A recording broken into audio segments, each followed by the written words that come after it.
4,500 kilometre का तवील रास्ता तय हो चुका था। बस मंजिल पर पहुंचने वाले ही थे कि समंदर ने कश्ती को अपने आगोश में ले लिया। ये पहला हादसा नहीं था, इससे पहले भी सैकड़ों हादसात में हजारों पाकिस्तानी अपनी जान गंवा चुके हैं। आइए समझने की कोशिश करते हैं कि लोग इंसानी स्मगलर्स के झांसे में कैसे आते हैं।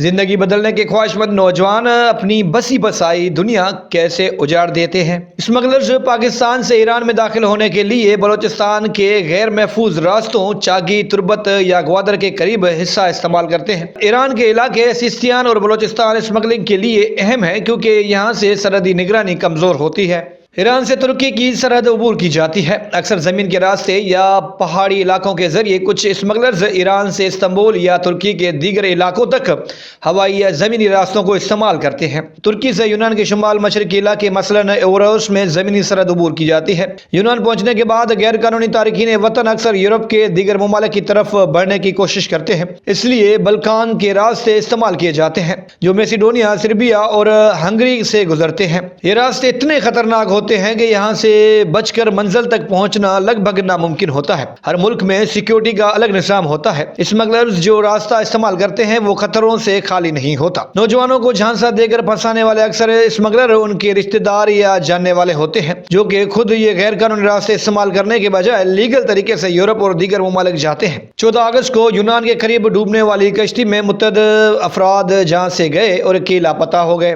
कश्ती में सवार बेशतर अफराद का ताल्लुक पाकिस्तान, अफगानिस्तान, शाम, मिस्र और फलस्तीन से था। कश्ती लीबिया के बंदरगाह तबरक से रवाना हुई थी और इसका मकसद मुमकिन तौर पर इटली पहुंचना था। इस कश्ती में तकरीबन 500 से 750 अफराद सवार थे, जिनमें 100 के करीब बच्चे भी शामिल थे। जून 2023 में यूनान के साहिल के करीब एक कश्ती डूब जाती है जिसमें तकरीबन 350 पाकिस्तानी शामिल थे और हादसा ज्यादा अफराद को सवार करने के बायस पेश आता है। बच जाने वाले मुसाफिरों ने इंकशाफ किया था कि पाकिस्तानियों को कश्ती के निचले हिस्से में रखा गया था, जिसकी वजह से उनके बचने के इम्कानात कम हो गए। अब कश्ती का जो नीचे वाला हिस्सा होता है उसमें अक्सर मछली रखी जाती है और आप सब जानते हैं कि मछली भी उस नीचे वाले हिस्से में मर जाती है, लेकिन उसके बावजूद भी स्मगलर्स इंसानों के साथ ऐसा रवैया अख्तियार करते हैं और उन्हें उस नीचे वाले हिस्से में रखते हैं जहां उनकी जिंदगी तकरीबन वहां पर ही पूरी हो जाती है। लीबिया के करीब तारकीन वतन की कश्ती उलटने के वाकयात रिपोर्ट होते हैं।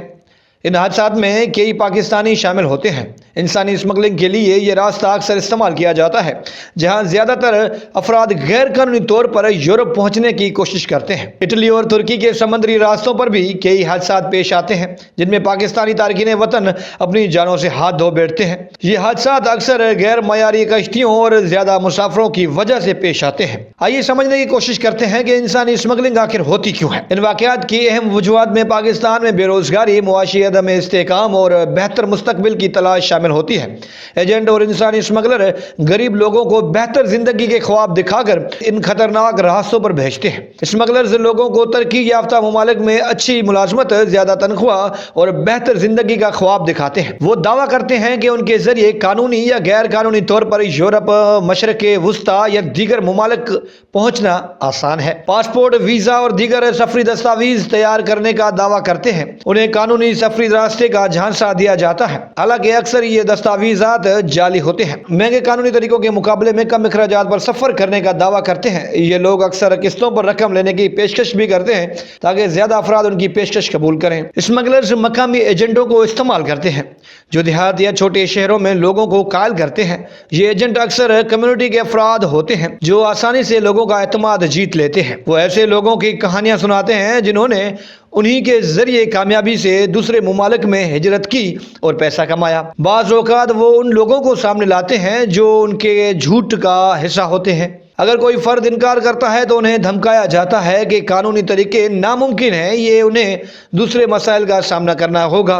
स्मगलर्स दावा करते हैं कि सफ़र महफूज होगा और कश्ती या दीगर ज़राए बेहतरीन हालत में हैं। उन्हें यह नहीं बताया जाता कि रास्ते खतरनाक हैं या कितने लोग पहले इन रास्तों पर जान से हाथ धो बैठे हैं। देही इलाकों के लोगों को यह बताया जाता है कि उनके लिए ये वाहिद रास्ता है क्योंकि शहरों के लोगों के पास ज़्यादा मौके हैं। वो लोगों को तालीम या तजर्बे की कमी का हवाला देकर मजबूर करते हैं कि वो गैर कानूनी रास्ते अपनाएं। यूनान का जजीरा क्रिएट पाकिस्तान से तकरीबन 4200 से 4500 किलोमीटर दूर वाक़ है, जो खित्ते के लिहाज से मुख्तलिफ हो सकता है। ये जजीरा बहरिया रूम में वाक़ है और इंसानी स्मगलिंग के लिए इस्तेमाल होने वाले अहम मकामात में से एक है, खासतौर पर उन अफराद के लिए जो पाकिस्तान से यूरोप पहुंचने की कोशिश करते हैं। ज्यादातर अफराद ईरान और तुर्की के रास्ते सफर करते हैं। जमीनी सफर में 10 से 15 दिन लग सकते हैं, जिसमें अक्सर पैदल, बस या ट्रक का इस्तेमाल किया जाता है। तुर्की के साहिलों से यूनान के जज़ायर तक कश्ती के जरिए सफर किया जाता है।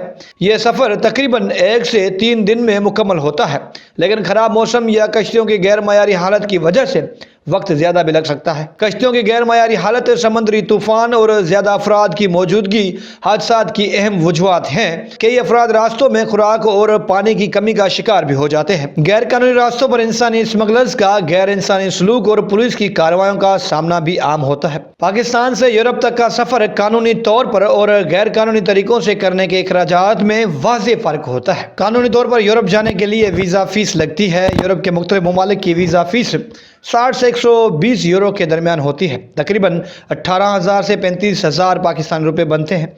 एक तरफा हवाई टिकट की कीमत 1 से 2 लाख रुपए के दरमियान हो सकती है, जो मुल्क और वक्त के हिसाब से बदलती भी रहती है। दीगर अखराजात में इंश्योरेंस, होटल बुकिंग और बैंक स्टेटमेंट के लिए ज़रूरी फंड्स शामिल होते हैं। आमतौर पर कम से कम 5,000 यूरो या 16 लाख पाकिस्तानी रुपए का सबूत देना होता है। अगर आपको वीज़ा मिल जाए तो 15 से 10 लाख रुपए खर्च आते हैं। गैर कानूनी तरीकों से यूरोप पहुंचने के लिए स्मगलर्स भारी रकूम लेते हैं, जो रास्तों और खतरात के हिसाब से मुख्तलिफ हो सकती है। इब्तदाई तौर पर ईरान या तुर्की तक पहुंचने के लिए स्मगलर्स 1 से 3 लाख रुपए पाकिस्तानी लेते हैं। समुद्री रास्ते से यूनान या इटली पहुंचने के लिए स्मगलर्स 4 से 8 लाख रुपए लेते हैं। अगर बल्कान के जमीनी रास्ते से सफर किया जाए तो खर्च 5 से 10 लाख रुपए तक हो सकता है। गैर कानूनी तरीके से यूरोप पहुंचने का कुल खर्च 15 से 20 लाख पाकिस्तानी रुपए के दरमियान हो सकता है और ये खतरात होने के साथ साथ जानलेवा भी हो सकता है। यूरोप में पकड़े जाने की सूरत में डिपोर्टेशन और पाबंदियों का सामना करना पड़ सकता है। स्मगलर्स अक्सर गैर इंसानी सलूक करते हैं और मजीद पैसे बटोरने के लिए यरगमाल भी बना सकते हैं। कानूनी तरीका न सिर्फ सस्ता बल्कि महफूज भी है। बेहतर है कि यूरोप जाने के लिए कानूनी रास्तों का इंतखाब किया जाए और स्मगलर्स से बचा जाए। असल में यूरोपीय ममालिक की वीज़ा फीस इतनी नहीं है। जो बीच में एजेंट्स आते हैं वो आपसे ज़्यादा पैसे ले लेते हैं और वो आपसे किए हुए वादों पर वहाँ अमल भी नहीं करते। खासतौर पर स्मगलर्स से बचिए, क्योंकि ये आपके और आपकी नस्लों के दुश्मन हैं।